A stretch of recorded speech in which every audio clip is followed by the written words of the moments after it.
Na primeira fase da Copa do Brasil, anteriormente o empate era de quem estava visitando, né? Era do visitante. Normalmente o visitante era o time de mais tradição, melhor ranqueado no pote.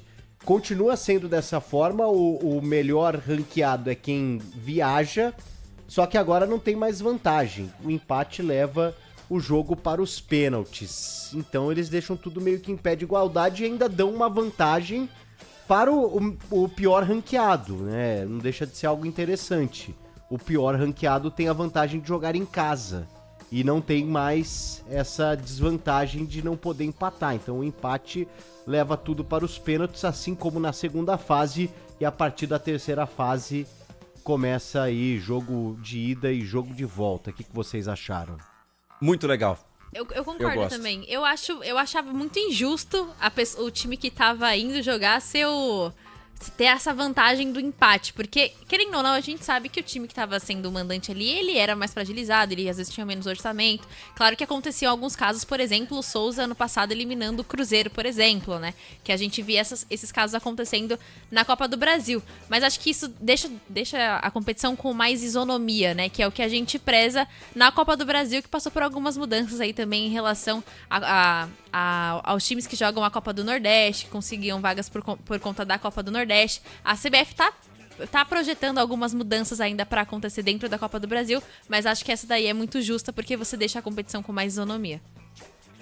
O que eu faria, que eu falei até no passado, é na terceira fase voltar com aquela coisa de... Se o time ganhou por mais de 2 gols de diferença na casa do adversário, nem tem jogo da volta. Mas... é uma questão de bilheteria, tal, enfim, né, de premiação. Mas ia ser polêmico, hein, isso daí?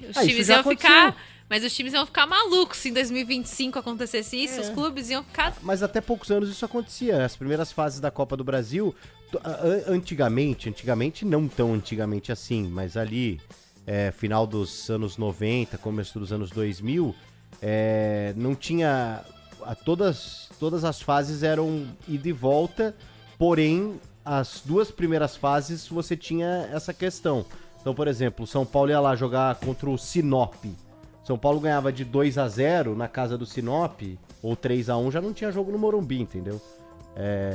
E eu senti falta disso nessa terceira fase, porque esse ano mesmo, né, o São Paulo, eu nem lembro quem que o São Paulo pegou altos, não foi algum time, eu lembro que o São Paulo goleou lá, e aí teve um jogo aqui no Morumbi que não valia absolutamente nada, né?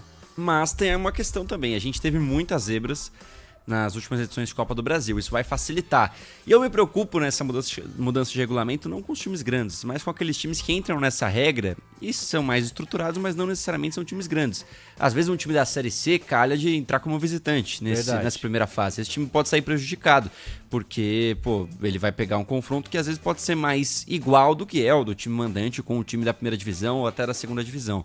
Tem esse ponto, mas ainda assim eu acho mais justo porque eu não gosto de ninguém que entre no campo com um empate no bolso, né? Eu acho que o empate como resultado de classificação é uma regra que nunca me agradou e acho que a CBF acerta. Não acerta de mudar isso de última hora, né? Podemos dizer. Podia ter avisado ano passado, Tudo bem, né? Poderia fazer isso de outra forma, mas não dá pra dizer que foi meio surpresa, né? Pois é, podia ter sido combinado antes.